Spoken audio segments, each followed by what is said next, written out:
We begin this morning with that historic gun bill passed by the Senate. It's the first major federal gun legislation to advance through Congress in decades. It also received overwhelming bipartisan support. 15 Republicans broke party lines, including Senate Minority Leader Mitch McConnell, and voted yes for the bill, which was championed by Connecticut Senator Chris Murphy last night. This bill is a compromise. It doesn't do everything I want. But what we are doing will save thousands of lives without violating anyone's Second Amendment rights. The sweeping legislation comes on the heels of several mass shootings across America, including the tragic killing of 21 people, including 19 students in Uvalde, Texas, and the murder of 10 people at a grocery store in Buffalo. These incidents spurred Congress to try to make significant changes to gun laws for the first time in years. Let's bring in NBC News Capitol Hill correspondent Ali Rafa now for more on this historic legislation. Ali, good morning. Let's first talk about the significance of the vote last night with this strong bipartisan support. It was a rare moment, both sides coming together on this. Absolutely, Stephen. This was a huge act of bipartisanship on the Senate floor last night, and it's coming nearly 3 decades since the last really major step on gun reform. And it came last night, the night before we mark 1 month since that tragic mass shooting in Uvalde, which is really what got the ball rolling on this. We saw a group of senators just come together and say that this really was going to be different, that this time we couldn't afford to have no action on this. All of them coming together in these 4 weeks of negotiations to really what came to fruition last night. As you mentioned, 15 Republicans, including Senate Minority Leader Mitch McConnell, voting with all Democrats to get this passed, really sparking some emotion on the Senate floor last night. There were some families of victims of gun violence that were in the Senate gallery, and lawmakers themselves getting emotional. Really the weight of this moment not lost on lawmakers themselves, Stephen. And Ali, Connecticut Senator Chris Murphy saying last night this bill was a compromise. Remind us of what's in this bill and how both parties were able to come together on this. This definitely was a compromise because both sides of the aisle didn't get exactly what they wanted. Remember, Democrats were calling for an all-out ban of assault weapons, raising the minimum age to be able to purchase a gun. Republicans pushing for more money for school security. But the provisions in this bill, I'll list a few of them here, really do signal a historic deal. This bill would expand mental health services and school security.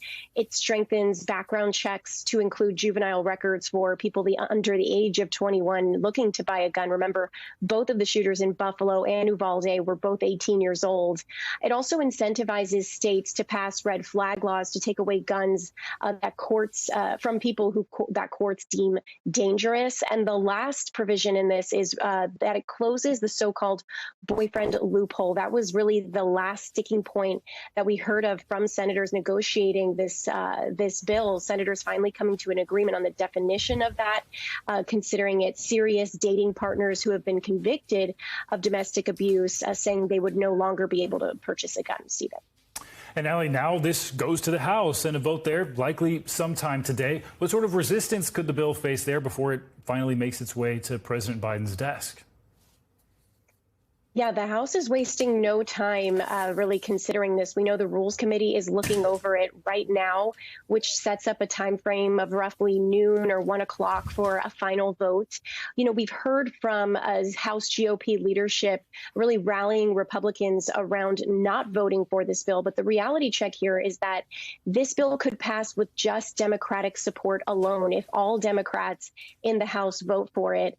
And despite that, we also know roughly a dozen or so Republicans in the House have already come out and publicly said that they're going to support this bill. So this is really almost a done deal. Of course, nothing is finalized until it's sent to President Biden. President Biden issuing a statement yesterday when the Senate passed it, saying he is ready to take this bill on and sign it into law. Of course, we'll be paying attention to what happens in the House today, Ali Rafa. Thanks so much for that.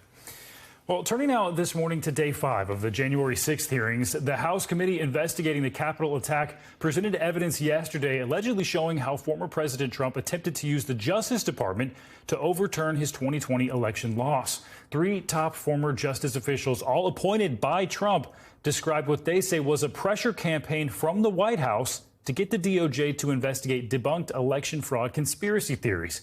The House panel also argued that Trump tried to install a loyalist who would go along with his scheme to lead the DOJ after several senior officials threatened to resign. Here are some of the biggest takeaways from day 5. But Donald Trump didn't just want the Justice Department to investigate. He wanted the Justice Department to help legitimize his lies, to basically call the election corrupt, to appoint a special counsel to investigate alleged election fraud, to send a letter to 6 state legislatures urging them to consider altering the election results.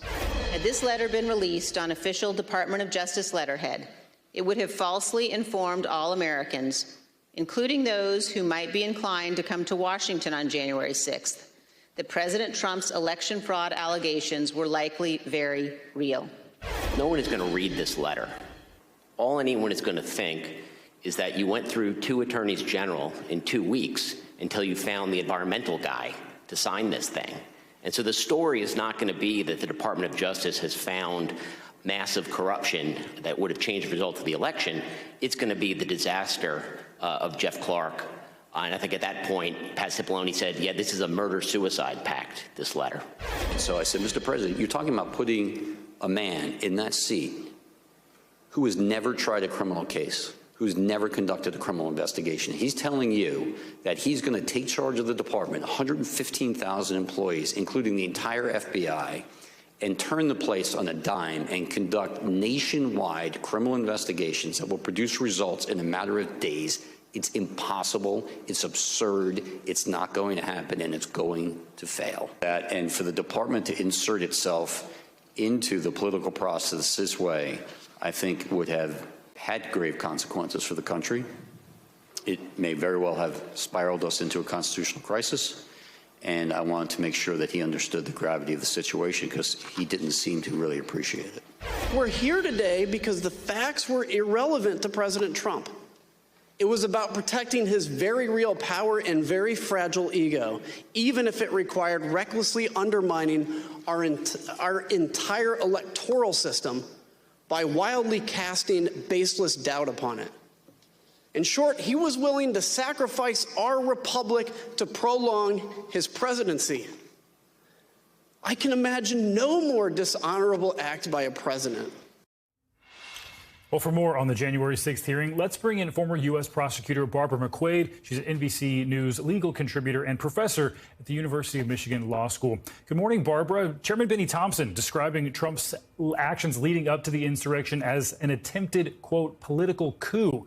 First off, your reaction to what you heard about Trump and the DOJ yesterday.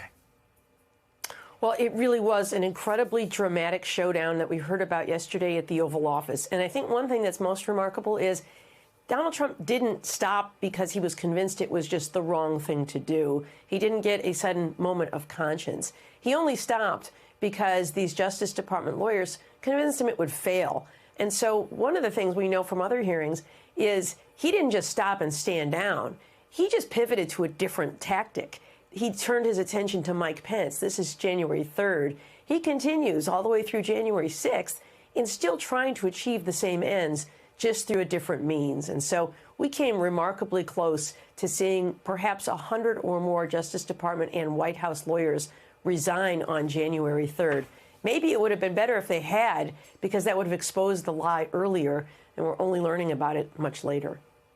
Yeah, that would have been something, those resignations. Well, one key piece of evidence the committee presented was a draft letter written in part by Jeffrey Clark saying falsely that the DOJ found evidence of widespread voter fraud. Clark allegedly wanted to send this to the Georgia legislature, but other DOJ officials refused to sign on. Here's what White House lawyer Eric Hirschman said yesterday about his reaction to that letter. And when he finished discussing what he planned on doing, I said, good, a-hole.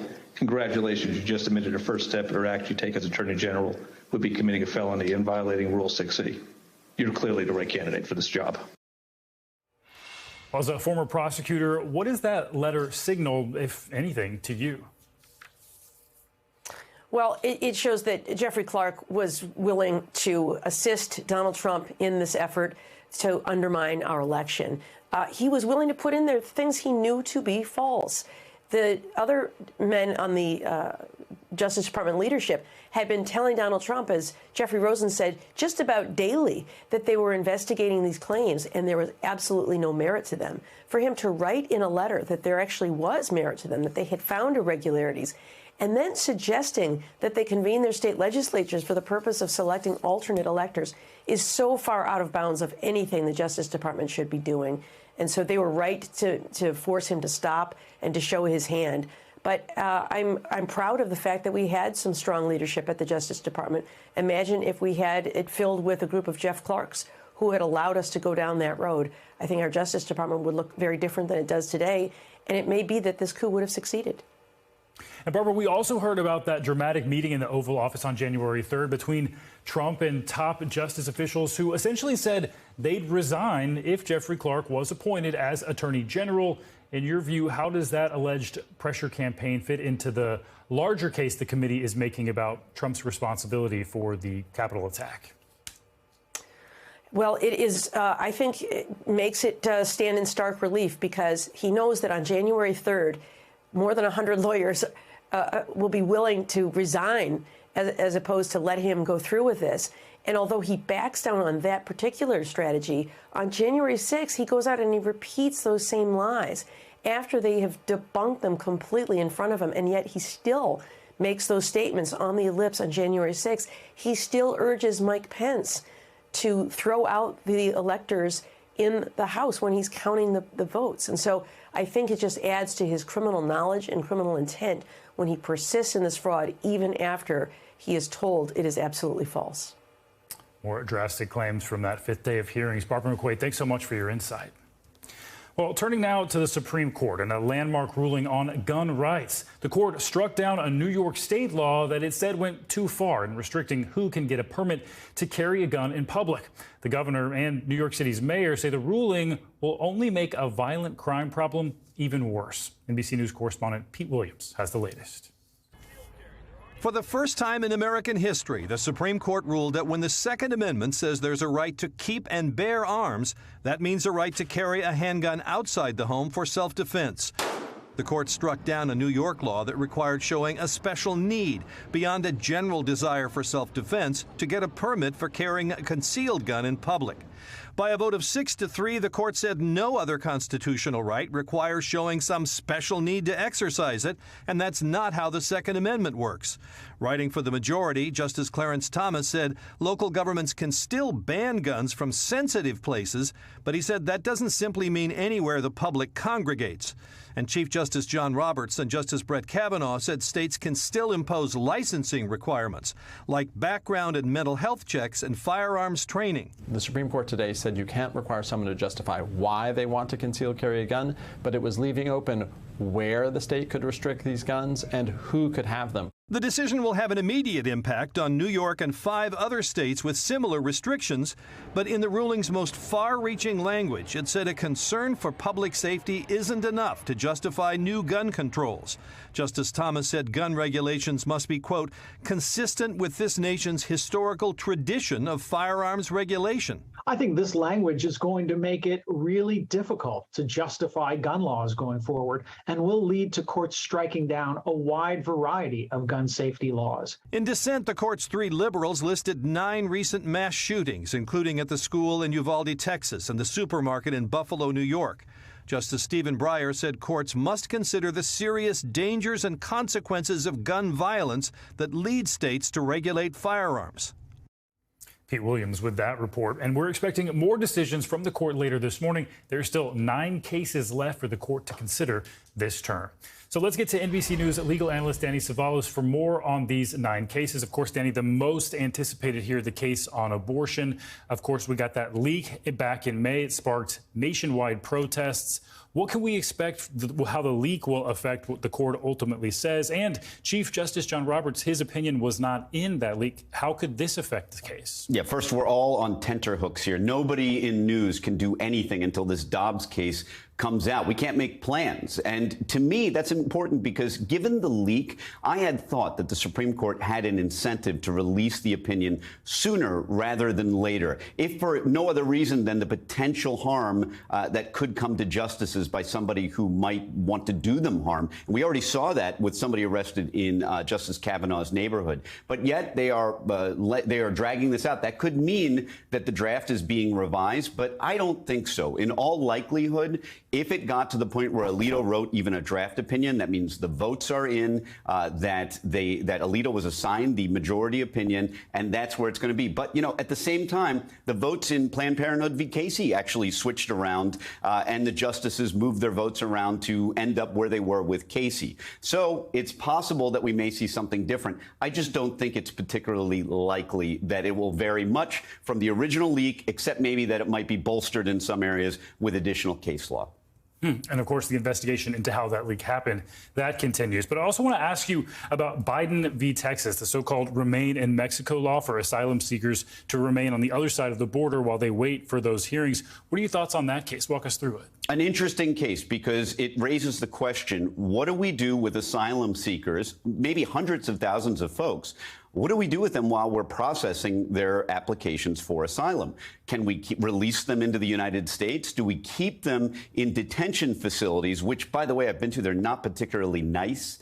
Or do we make them stay in Canada or Mexico? And what is the government's power under the applicable law? And that was one of the questions Justice Roberts actually wondered about aloud is, you know, well, look, this is the government's problem. It's not really our problem, the court's problem. You have to follow federal law. So it'll be interesting to see where the court comes down, because they could conclude either that federal law requires them to put people back in Mexico or Canada during the pendency of their application, or they could give the Biden administration a little more wiggle room and let them release them into the United States.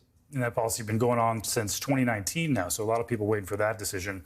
Also wanted to ask you about West Virginia versus the EPA. This could affect carbon emissions, how the Biden administration hopes to curb that. What are you expecting from this case? This is, again, not that different in principle from the one we just discussed, because it's really about what is the extent of the federal government's power under the law. Specifically, and this has been an issue for a justice like Gorsuch for a long time, to what degree does an administrative agency have the power to either make rules or do whatever it wants under the law? And that's something the court's going to look very closely at, whether an agency can exceed its power under federal law to do things and regulate outside the fence boundaries of a particular place, a power plant, or somewhere like that. Of course, we're going to be waiting for all of those cases, the abortion case taking up so much oxygen right now. Yes. Find out what more on that to come. Danny Ceballos, thanks so much for that insight. Well, there is plenty of reaction this morning from the White House to the Supreme Court decision on the New York gun case. The president had repeatedly called for stricter gun measures following the deadly shootings in Buffalo and Uvalde. NBC News Now correspondent Maura Bennett joins us from the White House with more on this. Good morning to you. The White House put out a statement yesterday following that ruling where the president says the decision, quote, contradicts both common sense and the Constitution. What else is he saying about this?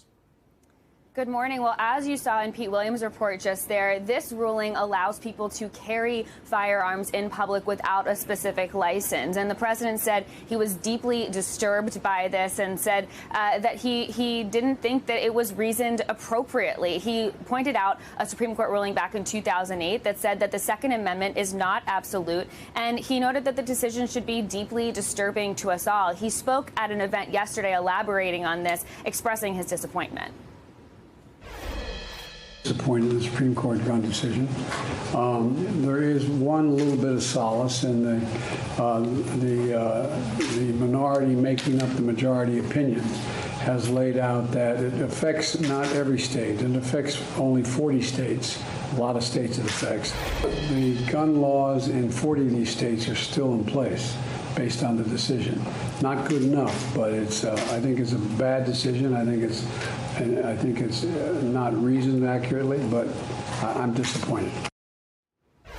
President Biden went on to point out that states have their own ability to make state-by-state gun legislation, and he encouraged them to do so, saying that we must do more as a society to protect Americans, not less. And more, we're also seeing more big news on guns. We know the president closely watching yesterday's Senate gun vote. As a Delaware senator, he helped craft gun legislation 3 decades ago. What's his reaction to the vote on the bill, and is now one step closer to making its way to his desk? Yeah, a historic day for sure when it comes to gun legislation. President Biden had expressed support of this legislation, but also had previously said that he didn't think it had gone far enough. In Delaware, when he was there, they had passed an assault weapons ban in totality. And so he had wanted something like that, along with some stricter measures. But he is very encouraged by this passage from the Senate. He's encouraging when the House goes to vote this morning. He says he will sign it as soon as it comes to his desk. The White House releasing a statement overnight saying that this legislation will protect society, communities, and kids in schools as we need them, given what we've seen in recent months. So many developments on guns and more. Maura Bennett, thanks so much for that report. Well, this morning, a rare sight for drivers. Gas prices actually going down. According to AAA, the national average for gas is now at $4.92 a gallon. That's down 2 cents from yesterday and down 8 cents from a week ago when the average was $5. The cheapest gas continues to be in the Southeast, with the most expensive prices out west. And all of this comes as the White House rolls out a multi-part plan to try to bring down prices even more.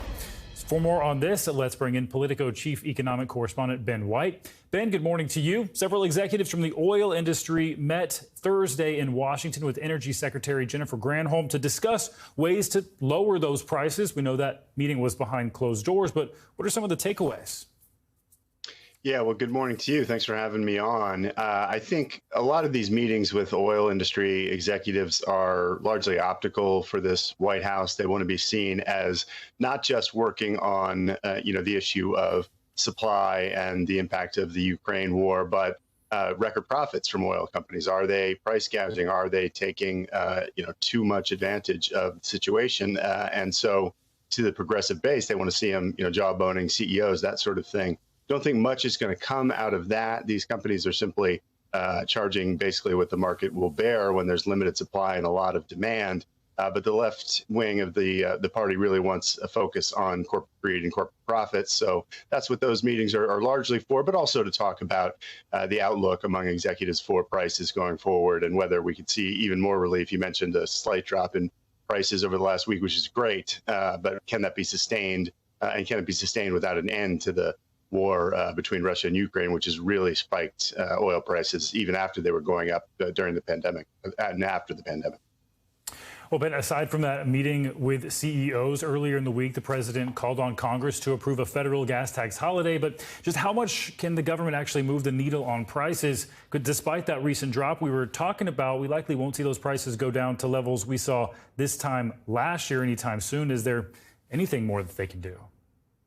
Yeah, there's not a whole lot more they can do. They can do this federal gas tax holiday. If Biden can convince Congress to pass it, then probably can. A lot of members worried about the price of gas. So that's about 18 cents a gallon, which would be a temporary thing and make a little bit of a difference, not a big difference. And then that also takes away money from infrastructure. That gas tax is supposed to fund our roads and bridges and all the rest of it. So it's really an imperfect fix, but that's a little bit of relief they could come up with. There's not a whole lot more they can do. They could waive Jones Act restrictions on imports. They could open up more domestic areas for drilling and exploration, but the Democratic Party is not really going to go along with that. So they really have to partially just hope that there's a ceasefire in Ukraine, between Ukraine and Russia sometime later this year, which would be the big driver back down in prices. So there's a couple little levers they can pull from the White House, but mostly they're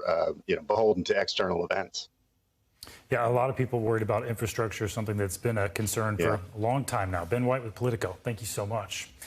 Well, let's take a check of your morning news now. Weather. Michelle Grossman joins us for a look at the forecast. So much heat going on lately, Michelle. so much. We've been talking about it for weeks. Hi there, Stephen. Great to see you. And we're going to continue to be talking about it because we really are so early in the season of summer. And we're looking at temperatures once again into the 90s and 100s. So that's dangerous territory. It's record-breaking territory as well. Heat alerts into Monday. So this is going to last several days. We're looking at the Pacific Northwest in on some heat as well, with temperatures into the 90s in parts of Washington, Oregon, also the northern parts of California.